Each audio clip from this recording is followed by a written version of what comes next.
आज हम बात करेंगे शॉर्टेस्ट प्रोसेसिंग टाइम रूल के बारे में, या जिसे हम एसपीटी रूल भी कहते हैं, जो जॉब शेड्यूलिंग प्रॉब्लम्स में बहुत यूज होता है।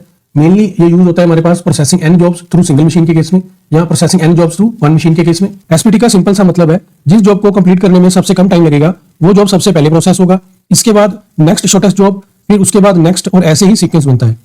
एसपीटी हमारे लिए क्यों इंपॉर्टेंट है? एसपीटी रूल इसलिए पावरफुल है क्योंकि ये वेटिंग टाइम और फ्लो टाइम दोनों को मिनिमाइज करता है। अगर शॉर्ट जॉब्स पहले कंप्लीट हो जाती हैं तो उनके पीछे लाइन में खड़े जॉब्स का वेटिंग टाइम भी कम हो जाता है। इससे पूरा सिस्टम स्मूथ और एफिशिएंट हो जाता है। सपोज कीजिए हमारे पास 5 जॉब्स हैं जिनमें टाइम लगता है 8 मिनट्स, 3 मिनट्स, 12 मिनट्स, 6 मिनट्स और 4 मिनट्स। अगर हम एसपीटी रूल लगाएं तो हम इनको असेंडिंग ऑर्डर में अरेंज करेंगे, 3 minutes, 4 minutes, 6 minutes, 8 minutes, 12 minutes, यानी सबसे पहले 3 मिनट वाला जॉब, फिर 4 मिनट वाला और सबसे लास्ट में 12 मिनट वाला। इससे हमारा वेटिंग टाइम ड्रामेटिकली कम हो जाता है।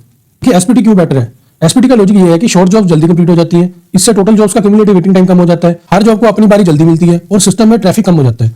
इसी वजह से SPT rule single machine scheduling के लिए साइंटिफिकली प्रूवन ऑप्टिमल रूल है, स्पेशली जब हमें वेटिंग टाइम और फ्लो टाइम को मिनिमाइज करना हो। सिंपल शब्दों में हम कह सकते हैं, शॉर्टेस्ट जॉब पहले, लॉन्गेस्ट जॉब बाद में, इससे वेटिंग टाइम सबसे कम होता है। यही है एसपीटी रूल, एक सिंपल और super effective scheduling technique. Hopefully आपको ये कॉन्सेप्ट अच्छे समझ में आ गया होगा। मिलते हैं नेक्स्ट क्लास में। Thanks for watching.